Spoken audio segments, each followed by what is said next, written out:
Assalamualaikum warahmatullahi wabarakatuh. Kembali lagi di channel saya Revaldo Ride. Di video ini saya akan memberikan tips, yaitu 7 tips terhindar dari virus corona. Sebenarnya ini bisa buat segala virus sih, tapi 7 tips ini semoga bisa bermanfaat dan membantu Anda untuk mengantisipasi penyebaran virus corona yang sudah mulai menyebar di Indonesia ini. Tapi sebelum masuk ke materi pembahasannya nanti, saya mau berterima kasih kepada kalian yang sudah support channel ini hingga sampai saat ini. Buat kalian yang baru datang ke channel ini membahas tentang seputar edukasi, sharing pengalaman, dan hiburan. Kalau teman Anda katakan sekali lagi, emas itu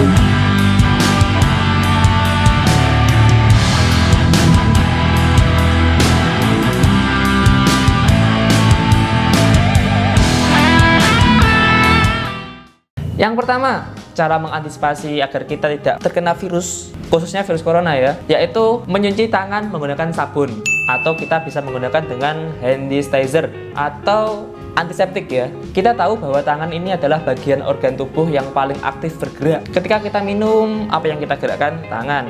Ketika kita menggunakan ponsel atau smartphone, apa yang kita gunakan?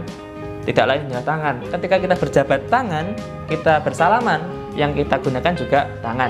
Nah, dari situ kita bisa menyimpulkan bahwa tangan adalah organ tubuh yang sering aktif bergerak dibanding dengan yang lainnya, kaki, leher, telinga, dada, dan sebagainya. Nah, tanpa kita sadari, tangan adalah wasilah atau penghantar virus dari virus yang ada di tubuh orang lain menuju ke tubuh kita. Maka dari itu, kita harus mencuci tangan sesering mungkin.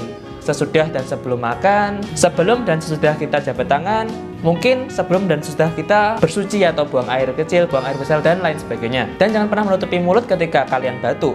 Karena ketika kalian batuk dan kalian menutupi mulut seperti ini, maka tangan kalian akan terkena virus dari apa yang Anda keluarkan sendiri, dan itu bisa merugikan orang lain. Yang kedua, yaitu gunakan masker ketika kalian sakit, entah itu flu, batuk, maupun pilek. Jika kita sakit, jangan biarkan virus sakit itu menyebar ke orang lain. Si sakit juga memahami bahwa dirinya jangan sampai menyebarkan virusnya. Si yang sehat juga jangan sampai dia meremehkan dari apa yang diterita orang sakit tersebut. Jadi masker ini lebih baik digunakan oleh orang-orang yang sakit daripada kita yang masih sehat seperti ini. Tetapi apakah salah ketika kita orang yang sehat ini memakai masker? Ya nggak salah juga, itu terserah Anda, itu hak prerogatif kalian. Dan jangan lupa buang masker ke tempat sampah setelah kalian gunakan apabila masker kalian itu 1 kali pakai, agar tidak dipakai lagi atau agar tidak dipakai oleh orang lain. Yang ketiga yaitu perbanyak konsumsi gizi yang seimbang ya, baik dari sayuran dan buah-buahan. Buat kalian yang belum terbiasa makan sayur maupun buah-buahan, alangkah baiknya mulai dari sekarang dicoba ya. Minimal kalau sayur-sayuran itu belum sangat familiar di dalam tubuh Anda, kalian bisa mencobanya dari buah-buahan terlebih dahulu. Mungkin dari pisang atau buah-buahan yang Anda sukai, stroberi, apel, alpukat, dan lain sebagainya. Kalau buah-buahan secara utuh tersebut kalian masih juga nggak doyan, kalian juga bisa menjajalnya atau mencobanya dari jus, entah itu jus mangga, jus alpukat, dan lain sebagainya. Dan setelah dari itu nanti step by step kalian naikkan, mulai dari jus terus ke buah-buahan rutin setiap pagi, itu lebih baik, atau sebelum makan juga lebih baik. Lanjut ke perbanyak sayuran ya, karena di Indonesia ini kita adalah surganya sayur dan buah-buahan cuy. Yang keempat yaitu berhati-hati ketika kita kontak dengan hewan ya, hewan apapun itu, entah kucing, burung, terus ayam, anjing, babi, dan lain sebagainya. Berhati-hatilah ketika kita kontak fisik dengan hewan tersebut, karena virus yang ada di dalam tubuh hewan itu juga bisa menyerang kepada manusia, seperti yang sudah pernah viral di zaman dahulu, yaitu flu burung, flu H1N1. Sebaiknya kita harus memahami dulu kondisi si hewan tersebut, apakah benar-benar sehat atau sakit. Nah, kita bisa cek kesehatan hewan tersebut tentu kepada dokter hewan kalau kita nggak tahu. Tapi kalau kita tahu dan hewannya itu memang sedang sakit, ya kita harus ekstra hati-hati ya teman-teman, tidak boleh meremehkan. Tapi juga jangan parno berlebihan gitu. So, kalian harus safety ya. Pastikan hewan tersebut benar-benar sehat atau terhindar dari berbagai macam virus sebelum kalian bermain dengan hewan peliharaan kalian. Yang kelima yaitu olahraga dan istirahat yang cukup. Nah, buat kalian nih yang kaum rebahan, coba paksain diri untuk berolahraga ya, minimal 1 minggu sekali atau 2 kali lah berolahraga. Kalau kalian males berolahraga sendirian, kalian bisa mengajak teman untuk olahraga. semisal berenang, lari, futsal bareng, main basket, dan lain sebagainya. Kalaupun kalian pengen olahraga dan teman-teman kalian masih banyak yang tidak mau berolahraga, ya kalian bisa olahraga sendiri di rumah dengan cara stretching atau pemanasan ya. Kalian lihat aja di YouTube, banyak sekali olahraga yang bisa kita lakukan di rumah tanpa pergi ke gym ya. Asal jangan main olahraga catur ya, karena catur tidak mengeluarkan keringat. Nah, terus istirahat yang cukup. Kenapa di sini saya mengatakan istirahat yang cukup? Ya karena kalau kurang istirahat itu juga nggak bagus. Berlebihan dalam tidur juga tidak bagus, cuy. Para pakar atau ahli menyebut bahwa istirahat yang bagus atau yang baik itu sekitar 6-8 jam per harinya. Kalau kalian semalam itu tidur 7 jam gitu kan, siangnya kalian bisa buat istirahat 1 jam. Dan waktu siang yang paling bagus untuk istirahat yaitu sebelum zuhur maupun sesudah zuhur. Itu adalah waktu yang baik untuk istirahat.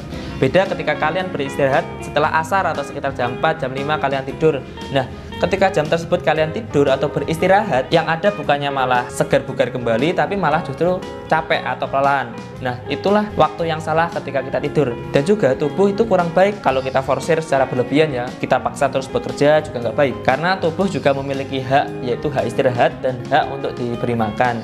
Jadi kalau kalian pekerja keras boleh-boleh saja, tapi kalian juga harus memahami hak-hak yang ada pada tubuh Anda. Itu tubuh itu bernyawa, tolong diberi makan dan diberi istirahat gitu loh. Sekali lagi, karena kalau kita kurang tidur itu juga nggak bagus, bisa menyebabkan kita sakit, yang mana sakit itu mudah banget menerima virus, rentan banget untuk menerima virus ketika badan kita sedang tidak fit atau sedang down ya.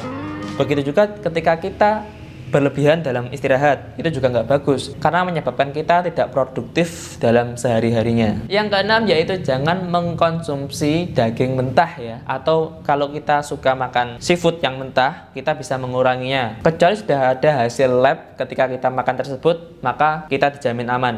Nah, itu baru kita boleh saja. Tapi alangkah baiknya untuk mengurangi. Bagaimanapun juga, hewan yang dimasak secara matang lalu dimakan itu lebih aman daripada yang mentah. Kalau kita sebagai umat Islam nih, lebih baiknya kita cukup dengan makan makanan yang halal ya, yang sudah terbukti ada larangan dari Allah, dari Tuhan untuk kita tidak mengkonsumsi hewan-hewan yang haram. Dr. Boyko juga pernah bilang, segala hal, suatu hal yang melanggar norma pasti ada resikonya. Nah, di sini kita katakan norma-norma agama ya. Ketika kita memakan makanan yang haram, nah di situ kita melanggar norma agama. Tapi balik lagi ke kalian sendiri. Apakah kalian mau menuruti pencipta kalian atau tidak? Yang terakhir, yang ketujuh yaitu berdoa. Kita sebagai manusia yang beragama pasti memiliki doa-doa ya. Khususnya kita nih yang beragama Islam, kita berdoa kepada Allah untuk dilindungi dari segala macam virus, khususnya virus corona ya, yang baru menyebar di Indonesia ini. Yang konon katanya ada 2 orang yang terinfeksi virus di daerah Depok. Saya juga kurang update mengenai informasinya. Ya, tidak ada salahnya kalau kita mengantisipasi penyakit virus tersebut dari yang sudah saya sebutkan tadi ya. Namun balik lagi, daun yang jatuh dari pohonnya itu tidak akan terjadi kecuali atas izinnya, atas izin Allah. Begitu juga dengan virus. Bagaimanapun kita berusaha untuk mengantisipasi. Kalau Tuhan berkehendak kita terkena virus, ya mau gimana lagi? Ya itu udah hukum Tuhan ya yang berbicara, udah hukum Allah. Yang kita bisa hanya berikhtiar dan berusaha. Baik, kita resume ya dari ketujuh tadi, dan catat dan pastikan praktekkan dalam kehidupan keseharian kalian agar kalian terbebas dari segala macam virus ya. Amin. Ya ini usaha ya. Yang pertama tadi yaitu cuci tangan menggunakan sabun ataupun antiseptik. Yang kedua yaitu gunakan masker ketika kalian sedang sakit. Tidak sakit pun nggak masalah, tapi alangkah baiknya kita menggunakan masker ketika kita sedang sakit. Yang ketiga yaitu konsumsi gizi seimbang, perbanyak sayuran dan buah-buahan. Yang keempat yaitu hati-hati ketika kita kontak dengan hewan peliharaan. Yang kelima, olahraga dan istirahat yang cukup. Yang keenam, jangan atau kurangi konsumsi daging mentah. Yang ketujuh, berdoa.